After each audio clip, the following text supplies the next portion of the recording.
আজ আমি করব ঠাকুমার চুলে ডেন্টিং পেন্টিং। তো সকাল সকাল উঠে ঘরের সমস্ত কাজকর্ম করে সুন্দর করে বিছানা করে এবার আমি চলে গেলাম ঝাড় দিতে। উঠোন রাস্তা সব কিছু ঝাড় দেওয়ার পর দেখতে এখন দেখো কত সুন্দর লাগছে, তাই না?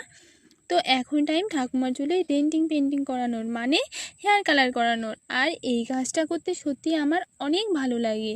ঠাকুমা যখনই হেয়ার কালার করায় তখনই কিন্তু আমার দ্বারাই করায়। তো তারপর ঠাকুমার চুলে হেয়ার কালার করে আমি স্নান করে এবার বসিয়ে দেবো ভাত। তো আমার ভাত বসা হয়ে গেছে, এখন আমি যাব মাছ ধরতে। তো আমি মাছ না পাওয়ায় বোন দেখো এখানে মাছ উঠোচ্ছে।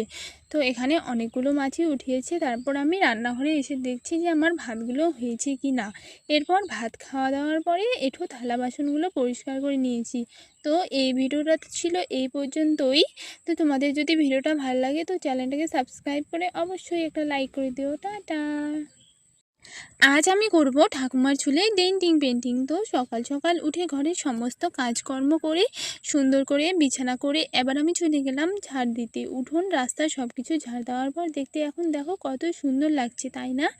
তো এখন টাইম ঠাকুমার চুলে ডেন্টিং পেন্টিং করানোর, মানে হেয়ার কালার করানোর। আর এই কাজটা করতে সত্যি আমার অনেক ভালো লাগে। ঠাকুমা যখনই হেয়ার কালার করায় তখনই কিন্তু আমার দ্বারাই করায়। তো তারপর ঠাকুমার চুলে হেয়ার কালার করে আমি স্নান করে এবার বসিয়ে দেবো ভাত। তো আমার ভাত বসা হয়ে গেছে, এখন আমি যাব মাছ ধরতে। তো আমি মাছ না পাওয়ায় বোন দেখো এখানে মাছ উঠোচ্ছে। তো এখানে অনেকগুলো মাছই উঠিয়েছে। তারপর আমি রান্নাঘরে এসে দেখছি যে আমার ভাতগুলো হয়েছে কি না। এরপর ভাত খাওয়া দাওয়ার পরে একটু থালা বাসনগুলো পরিষ্কার করে নিয়েছি। তো এই ভিডিওটা ছিল এই পর্যন্তই। তো তোমাদের যদি ভিডিওটা ভালো লাগে তো চ্যানেলটাকে সাবস্ক্রাইব করে অবশ্যই একটা লাইক করে দিও। টাটা।